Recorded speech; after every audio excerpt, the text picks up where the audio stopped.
नमस्कार मित्रों, sociology with Dhruv Dikshit channel में आपका स्वागत है। आज 15 सितंबर है। जी हाँ, आज का दिन भारतीय इतिहास का एक महत्वपूर्ण दिन है।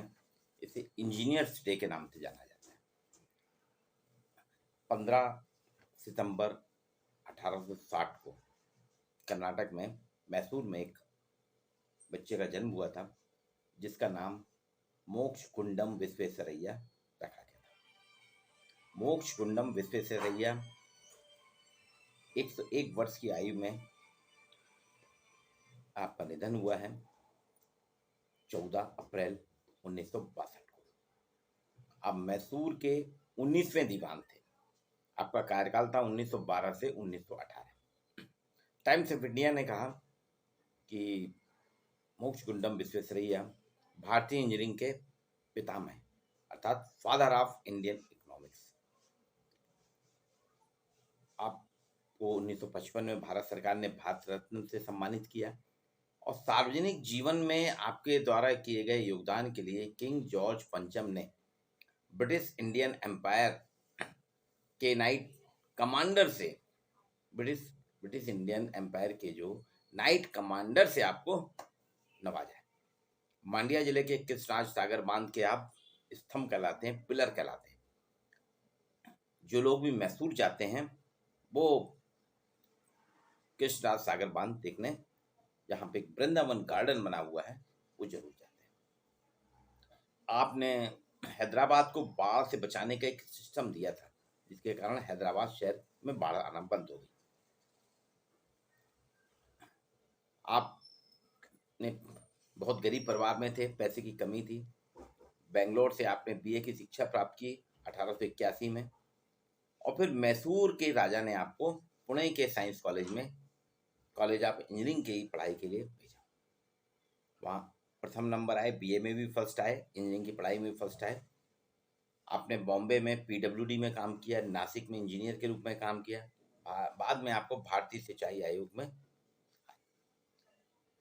आपके कार्यकाल में बहुत काम हुए।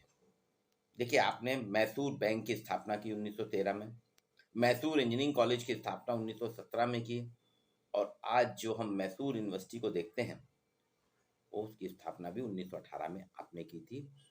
उसके पहले तक मैसूर के कर्नाटक के सारे कॉलेज चेन्नई यूनिवर्सिटी से संबद्ध थे, बाद में मैसूर से हुए। मैसूर यूनिवर्सिटी अगर कभी भी आप जाएं, एक विशाल यूनिवर्सिटी है। आपके कार्यकाल में कृष्णा सागर बांध की स्थापना हुई, भद्रावती आयरन स्टील वर्क्स की स्थापना हुई, Mysore sandal oil soap factory की स्थापना की, मैसूर विश्वविद्यालय, बैंक ऑफ मैसूर, ये सब कार्यों के कारण इनको कर्नाटक का भागीरथ कहा जाता है। इनको कर्नाटक का भागीरथ कहा जाता है। आप 101 साल के थे आपका जब मृत्यु हुई 14 अप्रैल 1962 को, तब आपकी आयु 101 वर्ष थी और उस उम्र में भी पाटलिपुत्र में बांध का निर्माण चल रहा था। आप पैदल आपने 5 किलोमीटर का रास्ता तय किया। इनसे जब पूछा जाता था आप चिर यौवन कैसे हैं, आपके यौवन का रहस्य क्या है, तो वो लोग हंसते हुए कहते थे कि बुढ़ापा जब मेरा दरवाजा खटखटाता है, बुढ़ापा जब मेरे घर का दरवाजा खटखटाता है तो मैं उसको भीतर से ही जवाब दे देता हूँ। मैं दरवाजा नहीं खोलता, बल्कि भीतर से ही जवाब दे देता हूँ कि विश्वेश्वरैया घर पर नहीं, अभी जाओ।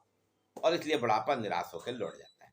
ये उनके चिर यौवन का या यौवन का रहस्य। आप बताइए। जबलपुर विश्वेश्वरैया का बहुत ही मुरीद है। जबलपुर शहर संस्कार धानी में वैसे तो ढेरों नेताओं की मूर्तियां लगी हैं। जवाहरलाल जी की भी मूर्ति है, आपके इंदिरा गांधी की मूर्ति है, राजीव गांधी की मूर्ति है, स्थानीय दादा बाबूराव परांजपे जी की मूर्ति है, ओंकार तिवारी की मूर्ति है, ईश्वरदास रोहाणी की मूर्ति है। ऐसे कोई भी नहीं है यहाँ के स्थानीय और राष्ट्रीय नेता जिनकी मूर्तियां ना हो। विवेकानंद जी की भी मूर्ति है, लेकिन एकमात्र विश्वेश्वरैया ऐसे हैं जिनकी यहाँ पे 9 मूर्तियां हैं। 9वीं मूर्ति का आज अनावरण होने जा रहा है। 8 मूर्तियां यहाँ पे हैं उनकी। जबलपुर इंजीनियरिंग कॉलेज जो है, आप देखिए, भारत का जो है जबलपुर इंजीनियरिंग कॉलेज जो है ना, भारत का दूसरा इंजीनियरिंग कॉलेज का नंबर है, भारत का जेएससी गवर्नमेंट इंजीनियरिंग कॉलेज। इसको देश के स्वतंत्र होने के पूर्व ही 7 जुलाई 1947 से विधिवत स्थापित हो गया था। यहाँ के जो पूर्व प्राचार्य थे एसपी चक्रवर्ती, वो भी विश्वेश्वरैया से प्रभावित थे। उनकी ही दूरदृष्टि थी कि उन्होंने यहाँ के स्थानीय रॉबर्टसन कॉलेज, जो आजकल 2 कॉलेजों में बढ़ गया है, महाकौशल कॉलेज, शासकीय महाकौशल कॉलेज और शासकीय विज्ञान महाविद्यालय, इसके एक छोटे से कमरे में इसकी स्थापना की थी गोकलपुर में, और आज वट वृक्ष में परिवर्तित हो गया है। जबलपुर में इंजीनियरिंग के बहुत अद्भुत नमूने हैं। ये सब विश्वेश्वरैया जी की देन है। उनसे इंस्पायर होकर यहाँ के इंजीनियर्स हैं, उन्होंने इसका निर्माण किया है। जैसे एक उदाहरण है, यहाँ पे शास्त्री ब्रिज है। जबलपुर शहर से एक शास्त्री ब्रिज जाता है, जो मालवीय चौक से होके श्याम टाकी से होके रोड जाती है। शास्त्री ब्रिज, राष्ट्रीय ब्रिज पार करके आप छोटी लाइन फाटक और मेडिकल वाली रोड में निकल जाते हैं। इस पुल का निर्माण 1962 में हुआ था। इसकी अभियांत्रिकी इतनी विशाल है, इस पुल की अभियांत्रिकी इंजीनियरिंग इतनी विशाल है कि इसमें लोहे का एक भी टुकड़ा नहीं लगा, सिर्फ पत्थरों से बना है ये पुल। और 1962 का बना पुल आज 2022 आ गया है, अभी तक यथावत चल रहा है। महाकौशल और साइंस कॉलेज में जो भवन निर्माण हुआ, उसमें भी स्थानीय सीमेंट लगी थी, सीमेंट के पाइप लगे थे उस समय के, सोचिए सीमेंट के पाइप से बनाया गया वो, उसमें भी लोहे का उपयोग नहीं हुआ। ये सब स्थानीय स्तर पर यहाँ के जो इंजीनियर थे उनके उच्च स्तरीय काम है। जबलपुर में इंजीनियरिंग का कोई सीधा संबंध नहीं था, लेकिन जबलपुर में इंजीनियरिंग और तो एक साथ शिक्षा, पेशा, नौकरी, बेरोजगार खूब फले फूले। 15 साल के अंदर ही जबलपुर में आज़ादी के शास्त्री ब्रिज का बन गया, मेडिकल कॉलेज बन गया, जबलपुर यूनिवर्सिटी बन गई, जवाहरलाल नेहरू कृषि विश्वविद्यालय बन गया, science college, Mahakaushal college, telecom training centre TTC की विशाल ढांचे और भवन बने। ये सब भवन जो एक निश्चित अवधि में बने, इसमें कोई टाइम नहीं लगा। और आज आप देखिए जबलपुर में इंजीनियरिंग कॉलेज की जो अलग अलग मूर्तियां लगी हैं, यहाँ पे जबलपुर में कई मूर्तियां लगाई हैं विश्वेश्वरैया की। उसमें सबसे पहली मूर्ति स्थापित की थी जबलपुर इंजीनियरिंग कॉलेज में, गवर्नमेंट इंजीनियरिंग कॉलेज जबलपुर में। और उसके बाद तो लगातार मूर्तियों का सिलसिला चल रहा है। कला निकेतन पॉलिटेक्निक में लगी, फिर इंस्टीट्यूट ऑफ इंजीनियर्स में लगी, PWD के चीफ इंजीनियर ऑफिस में लगी, सिंचाई विभाग बरगी हिल्स में लगी, हितकार्नी इंजीनियरिंग कॉलेज में लगाई, नर्मदा मंडल पचपेड़ी लोक स्वास्थ्य यांत्रिकी विभाग PHE में मूर्ति स्थापित की। और मध्य प्रदेश विद्युत कंपनी के अधिकारी जो हैं वो बता रहे हैं कि आज 15 सितंबर को 9वीं मूर्ति की अनावरण किया जाएगा मध्य प्रदेश विद्युत अभियंता संघ के रामपुर कार्यालय में होने जा रहा है। अर्थात जबलपुर एक ऐसा शहर है जिसमें मोक्ष गुंडम विश्वेश्वरैया की सर्वाधिक मूर्तियां हैं। बरगी बांध बिजली बोर्ड का मुख्यालय जबलपुर की इंजीनियरिंग की पहचान है। इंजीनियरिंग आर्किटेक्चर के नायाब नमूने के तौर पे बिजली बोर्ड का जो मुख्यालय शक्ति भवन बना है वो देखने लायक है। पहाड़ के चट्टानों को अलग नहीं करा गया, उनको यथावत रखते हुए स्टेप बाय स्टेप बिल्डिंग बनाई गई है, जिसकी देश विदेश नहीं पूरे एशिया में पहचान है।